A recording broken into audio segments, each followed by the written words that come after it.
Welcome to the Gifts from the Edge podcast, where you are about to meet parents and professionals, educators and entrepreneurs who have taken the path less traveled, and by doing that, have made all the difference. Now it's time to step out of the ordinary. Here's your host, Andrew Lord. Hey there everyone, and welcome back. I am delighted to be introducing a very new friend of mine, Amber Chappell. I want to tell you the story about how we met. And I went along to a baptism with a church group, and Amber was there as a part of that. And after the baptisms were done, we were sitting around just on the banks of the river in small groups having conversations, and there were some stimulus questions there. And what Amber was sharing was amazing. I was just like blown away by the level of wisdom that she had. She was talking in particularly about self-love and how she has sort of come to grips with that. And I was just listening, thinking, how does a young woman like this, she's a young mum, she's got young kids, how does a young woman like this have so much to offer, so much wisdom so early in her years? And then a few weeks later, I happened to catch the end of a workshop that she was delivering, and the workshop was all around journaling. And when I heard, that, it all made sense to me. I thought, aha, I understand this now. Number one, because I understood a little bit more about her background, but number two, how she has used journaling to take a deep dive and to really get to grips with some of the difficult elements of personal development. And so when I heard that, I thought I've got to get her on the podcast and share it with you guys as well. So I'm really excited to introduce her. Amber, it's so great to have you here. Thank you so much for joining us. Welcome to the podcast. No worries. Thanks for having me. All right, let's get straight into it. Can you tell us a little bit about your background, your upbringing, some of the good things that you've had experienced growing up, and also some of the challenges that you've faced? Sure. So my upbringing, my background is, in short, like a long story made short, I had an eating disorder for over a lifespan of about 20 years. So I'm very familiar, well acquainted with the addiction cycle, and the emotions and the feelings and the trauma and the things that come with that sort of journey. So my upbringing was, I've got 8 other siblings, so I'm from a large family. Wow. It's a very busy household.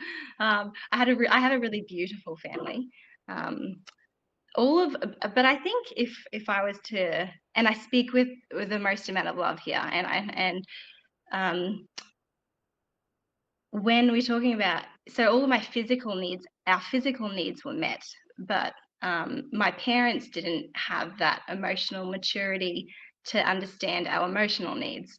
It was sort of a little bit more, it's put in the too hard basket, like, oh, my child's angry or my child's upset, like, let's just move on through, which I think so many of us resonate and even still now are uncomfortable with certain emotions, so we try bypass. The only problem with that is as we go on, we suppress these things, and then it comes out in a volcanic eruption somewhere else. And a lot of us aren't equipped with the tools and resources to know how to move through those emotions. And life happens, right? Like, we have tricky or sticky points, or small, like lowercase trauma, or capital case trauma events that happen in our life. But I think for me, and growing up in my family environment, was I was very much cared for and loved, and I knew that. But I struggled so much from the age of about 10, is when my eating disorder started.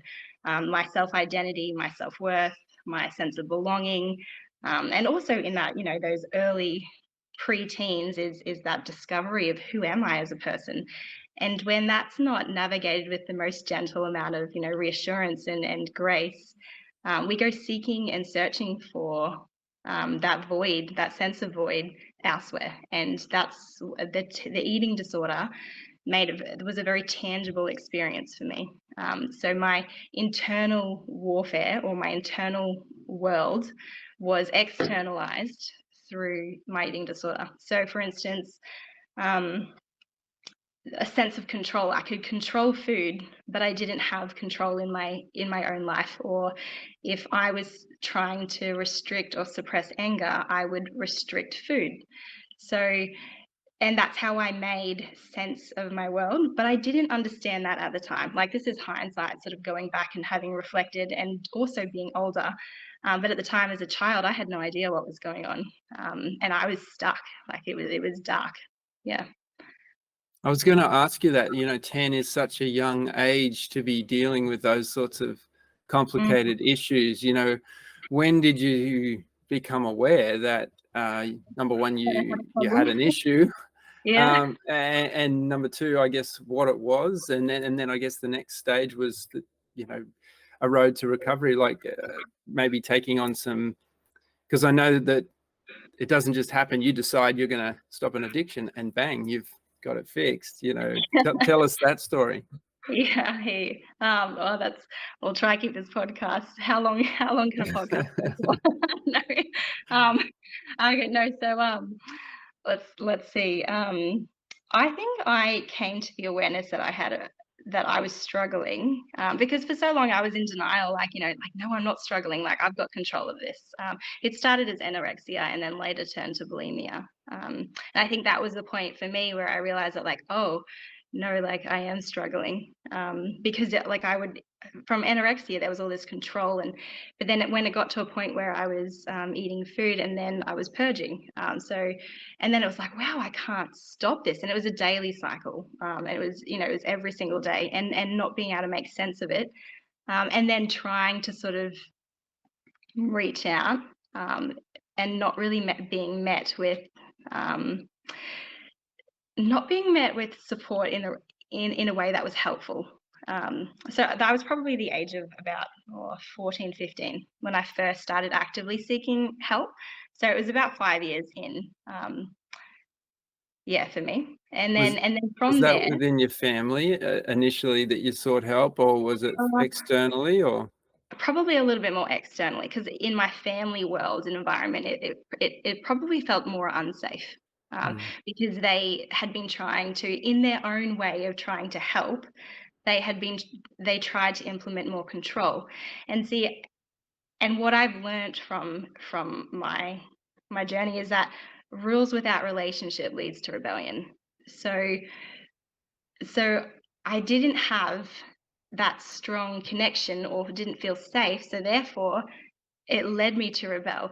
And when we don't have, and even within myself, like, for instance, like, if you go on a diet, and how many of this resonate with this, you go on a diet, but it's birthed out of a place of self-rejection. It's, I have to lose weight in order to be accepted. So therefore, come tomorrow, we've given up on our paleo diet, or our attempt to lose weight, or whatever it might be, because it came from a place of, one, self-rejection, or a lack of relationship. Versus if you go on an eating plan or a diet because you want to build more muscle, because you're really into triathlons, and that's where your passion is in life, and it comes from a place of self-care, you're more likely to follow through with that change. So anyway, in relation to my parents, I was rebelling against them because I had, like, an internal self-rejection. So the more they tried to control, the more I reacted to, naturally. And because I didn't have that understanding and appreciation of self, or that identity, I was searching, and they were trying to control. And so it didn't feel like a safe environment. I'm a really big believer that, like, when you want to break out of an addiction cycle, there needs to be a sense of safety. So safety with people, or safety environmentally. Safety comes first. That way you can experience and sit with grace, and sit with the time that it takes to unpack things. And so, for instance, like a journal, for me, that was a place of safety, because that was like a neutral ground, right? They were my thoughts that I could express, and without judgment coming back. Yeah.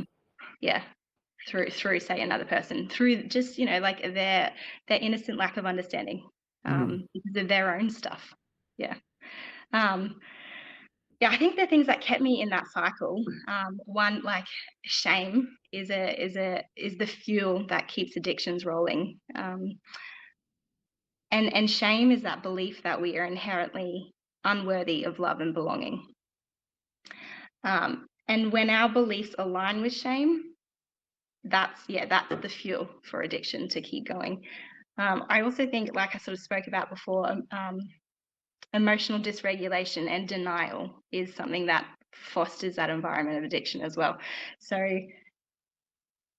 the eating disorder for me was an escape route. It's where I went to numb out. It's where I, when I was in a binge, or when I was in that binge or that intoxication part of an addiction cycle, I was numb. I was suppressing. It was just a chill out. My mind was calm while I Mm. was engaging in that behavior.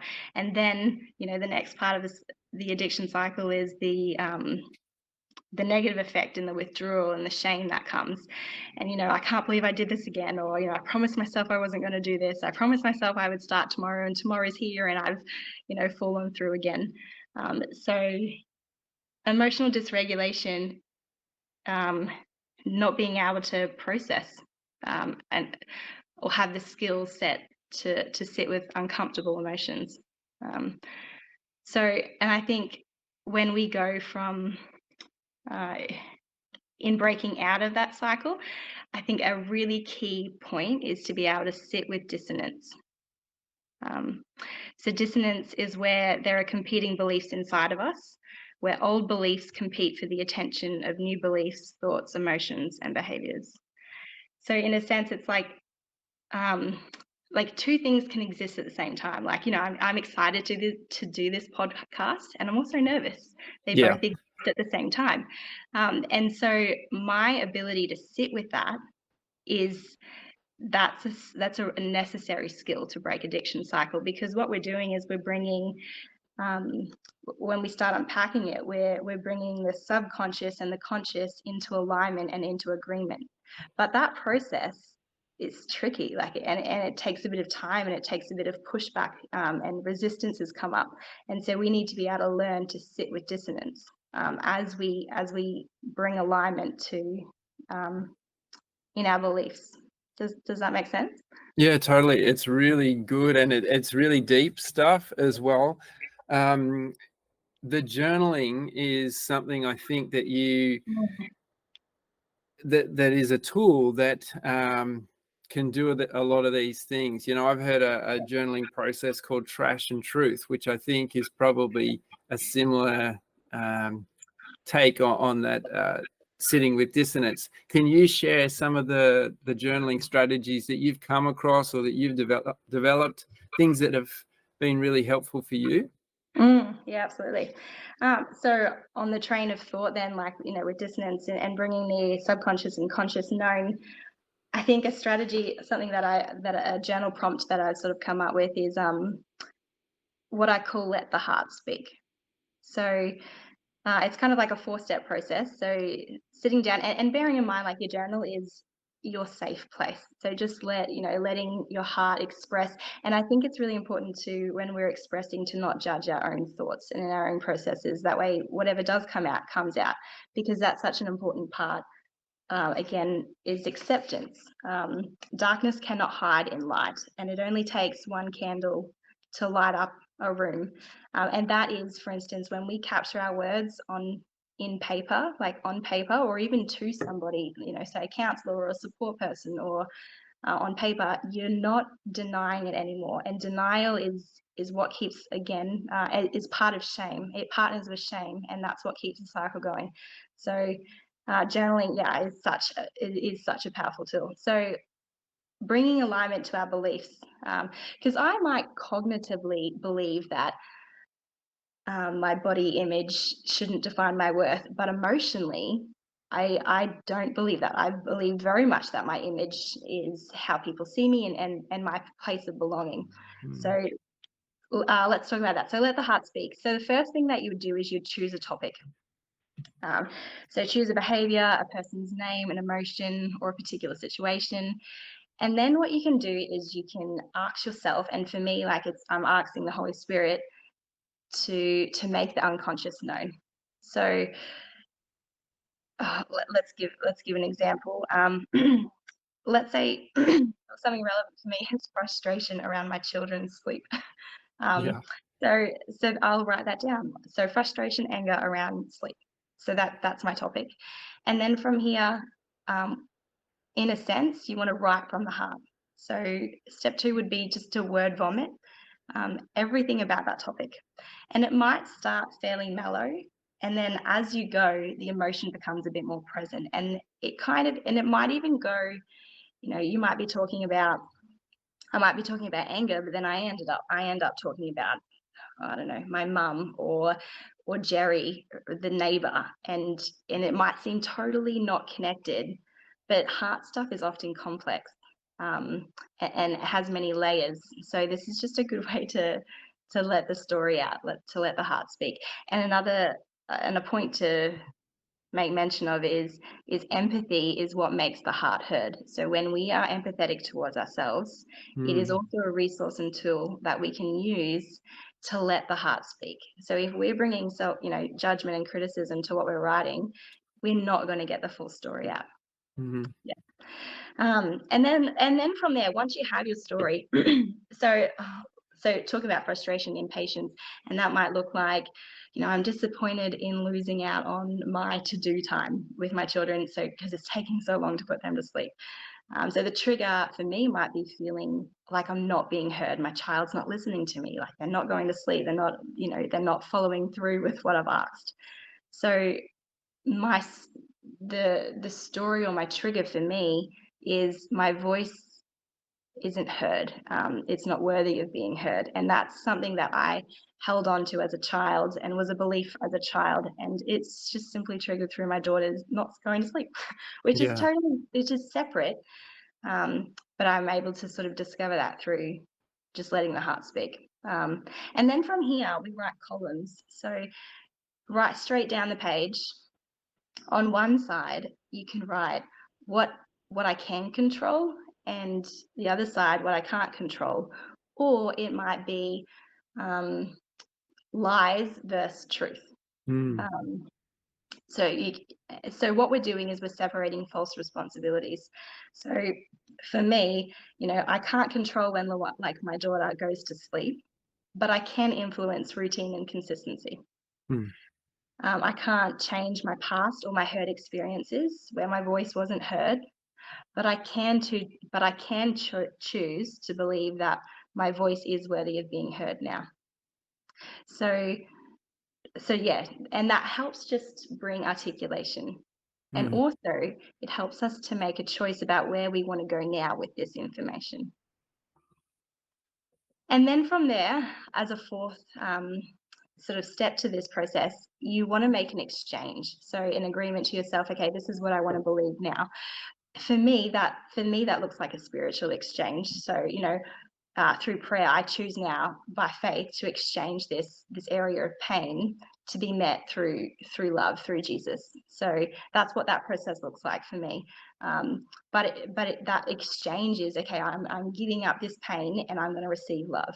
So I'm giving up that painful belief and I'm going to choose to extend love and empathy and compassion to myself.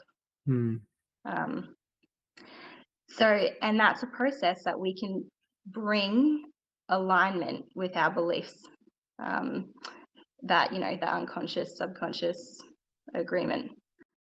Yeah. Can I interrupt you? Sorry, I just got a few questions bubbling up. The first is, you mentioned anger, going into that experience. Do you find that that's a common experience? Like you've probably, I'm guessing you've talked to other people that have done like a journaling process, or perhaps it's just you, I don't know. Do you think that's a common thing, that anger is kind of like the first initial the crust on top, and it just, we always perceive anger, I know annoyed, but it takes a little bit of the digging to go and find some of the other stuff. Yeah, I hear you. I think the thing is so many of us are uncomfortable with anger as an emotion. And so therefore we're so quick to shut it down or dismiss it and deny it and suppress it. And then, we have these volcanic eruptions. But when we're doing that, we're not hearing the story or the message behind the emotion, because it's simply just telling us that there's a need that needs to be met. And I think the thing that I've learned about anger in myself, and what I've observed for others, is anger is often associated with grief. So I'm angry because I'm missing out on something, or I'm angry because of it's often a process of grief. And that is, and disappointment, and grief, and they're hard things to sit through. But we also know that energy, like emotions, are energy in motion, so they do pass through us. And when we give them the space to be, and when we allow it to be, they pass through within about, I don't know what the science is. I think it's something like 20 minutes. It's only a very short amount of time. It's something that I'm doing with my daughter at the moment, and in training that emotional regulation skill, is I can see you're angry. Like, yes, like you're allowed to be angry, but we don't hit, our hands are for gentle use. We don't hit our friends. But what you can do is you can stomp the floor, or you can tense your hands and relax. So it's still that process of channeling the angry. I am upset, I am grieving, I am disappointing. I'm going to go for a walk. I'm going to practice some breathing. I'm going to, I'm allowed, I accept that is within me. Because when we deny it, we deny all the processing and the gem that it has to offer us. But when we accept it, we can then make an informed choice about what we're going to do with that.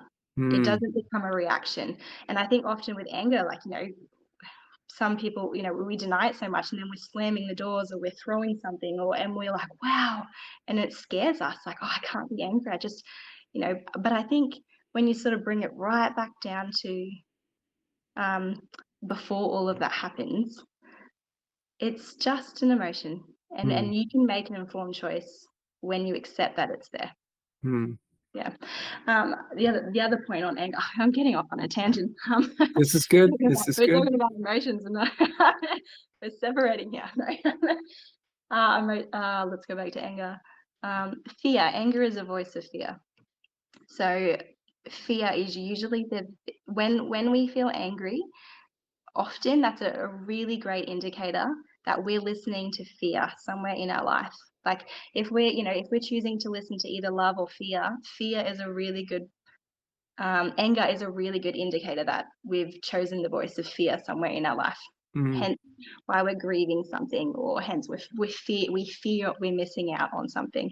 So we've aligned with fear as a belief, hence why the anger bubbles up somewhere.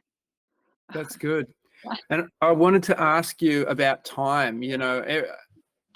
You're a busy mum. Most of the people listening to this podcast are going to be in the same boat. They've got lots going on. It does take a conscious choice, doesn't it, to set aside some time to do that.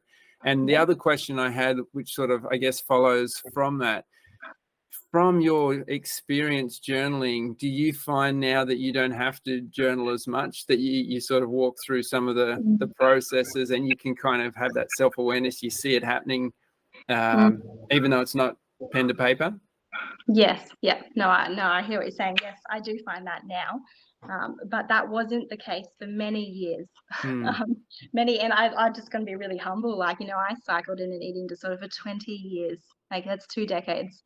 And it wasn't until I really intentionally put this stuff into practice that things did start to change for me. But it did need to come from an intentional place. But also often, I would have, for instance, a binging episode, or I would have, like my relapse. So, during my recovery, lots of relapses would happen, which, as a side note, are an essential part to rewire our brains, the neurological processes. Relapses they're just part parcel of a beautiful, whatever recovery looks like for you. So yeah, just all grace if you're in that sort of cycle, all grace. But coming back to, often I would use reflection. So I would, I'd have an episode, like for instance, I'd have this binge session, and then I would have to go back and be like, this relapse, and then use my journaling prompts or my tools to be like, okay, what was the message? What was I listening to? What happened? Because in the moment, I was not able to process that when those feelings were there or those urges were there, or I didn't, and so much of our life too, we can live on autopilot, which is an amazing like brain function. But it wasn't serving me. So I'd use reflection, and then from there I could, and then we'd go, the next day would happen, and then I'd, have some other episode, use reflection again, and that's sort of how it's like falling forward until until after years worth of doing it, it came to a place where I was able to catch, because I had been slowly wiring new beliefs and slowly wiring new rabbit holes that my brain could take. So, and then from there, I'm able to now catch myself in the process of as it's happening. For instance, relatively, this happens all the time, and I'm constantly bringing it to surface. But the other day I was making a smoothie, and I chose not to put milk in it. I would put water in it, and then in that moment, I was like, oh, why am I putting water in it instead of milk? Am I trying to drop back on calories here? What am I suppressing? Is there anger I'm suppressing somewhere? Is there a fear? Like, am I trying, yeah, does that make sense? I'm able to catch it before it happens. Yeah. So, and even now, like, those thoughts, I'm still constantly addressing, maybe not constantly, but still very frequently addressing, like body checking, for instance. That's a habit of mine, to, walk past the mirror or make a judgment about myself, or to pinch my skin or hold my tummy or insecure places.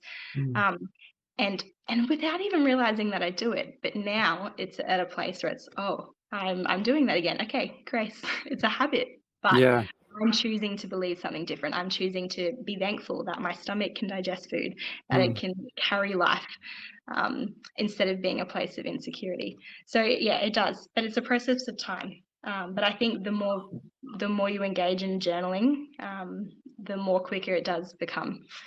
And the more self-aware you become. And when we're aware, that's when we can actually make a change. We can't change anything if we're unaware.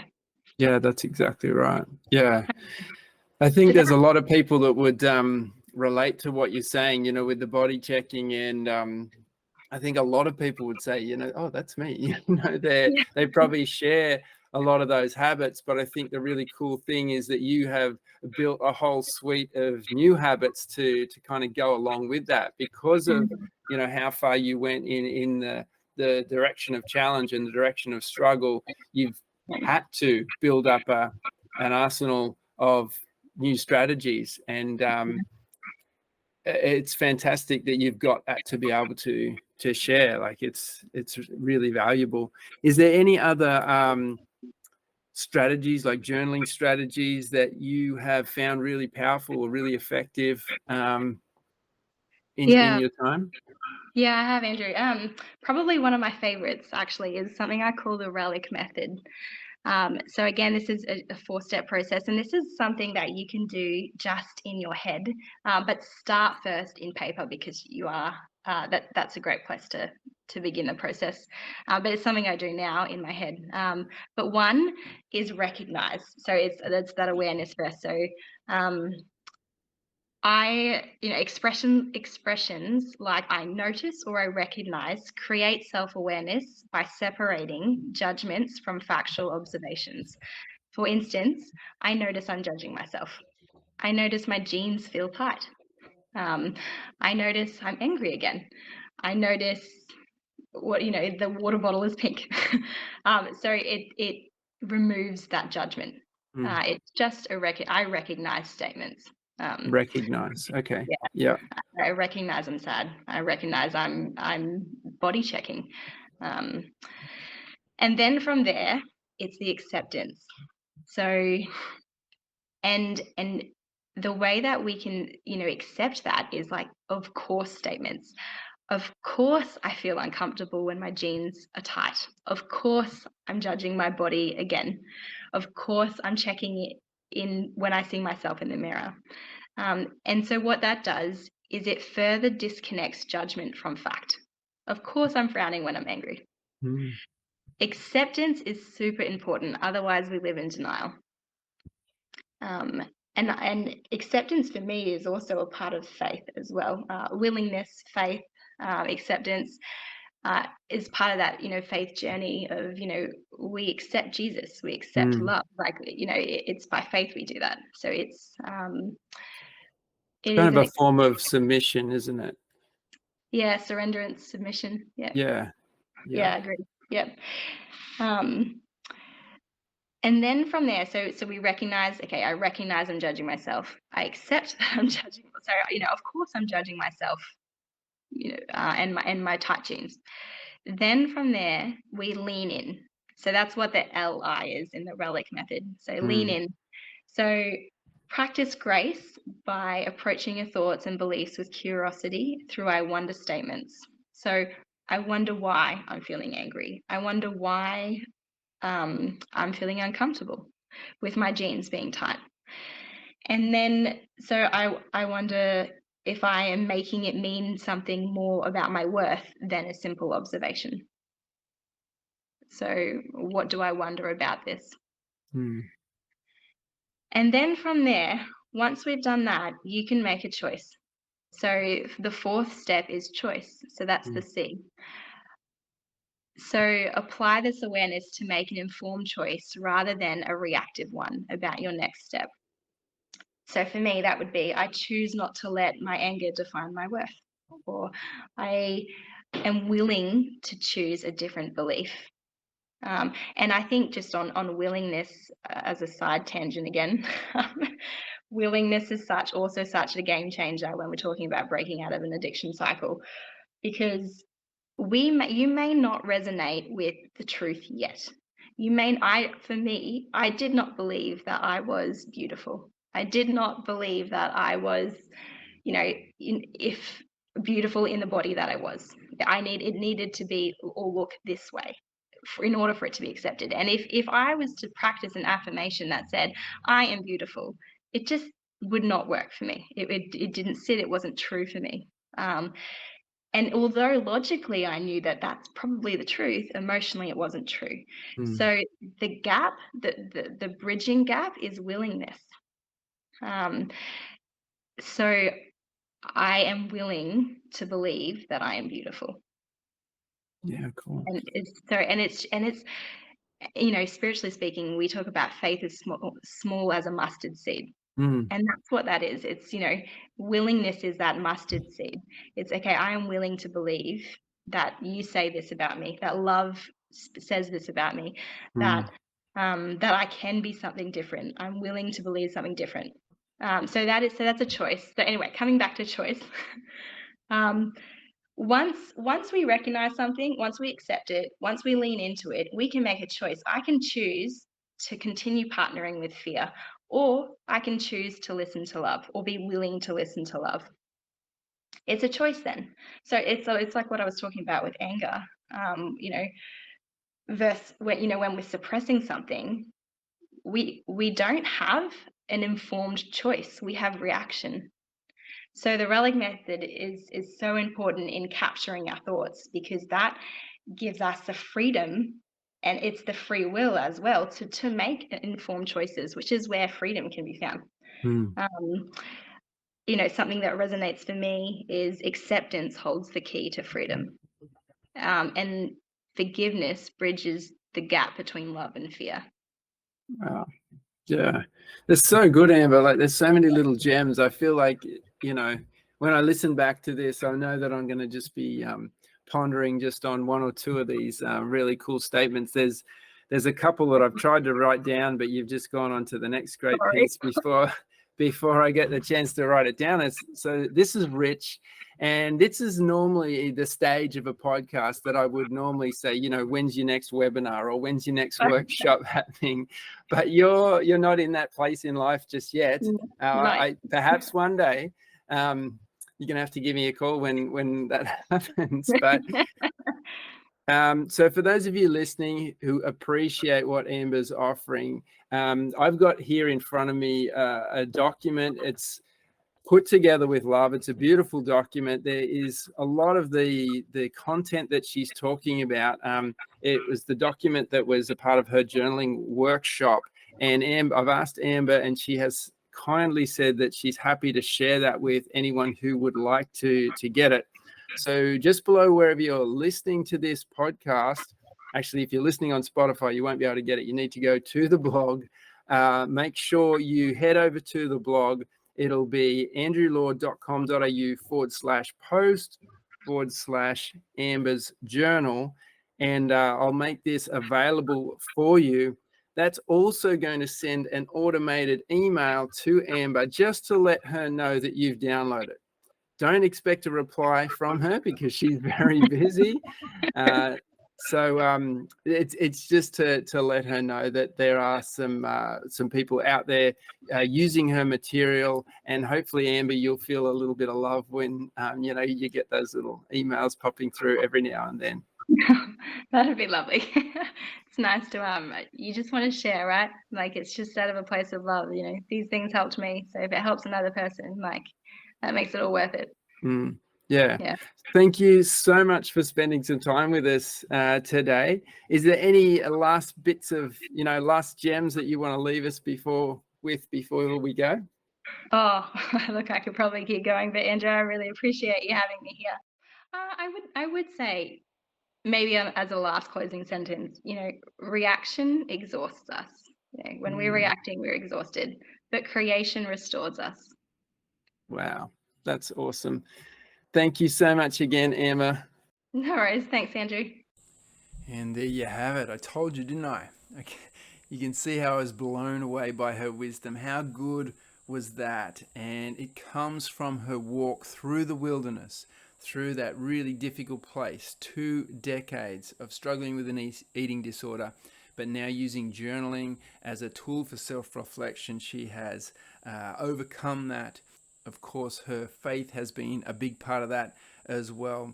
But a perfect example of gifts from the edge.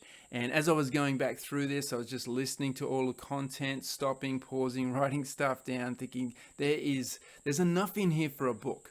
Like, literally, the amount of stuff that she shared today was just amazing.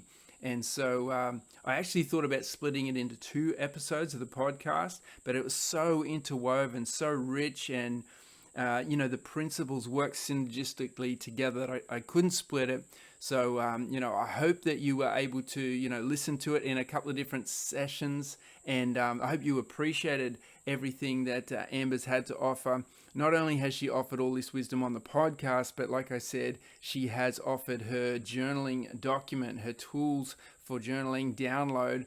You can get that here on the blog, andrewlord.com.au/post/Amber's journal. Thank you so much for being with us here again today. Hope you're having a wonderful week. Bye for now.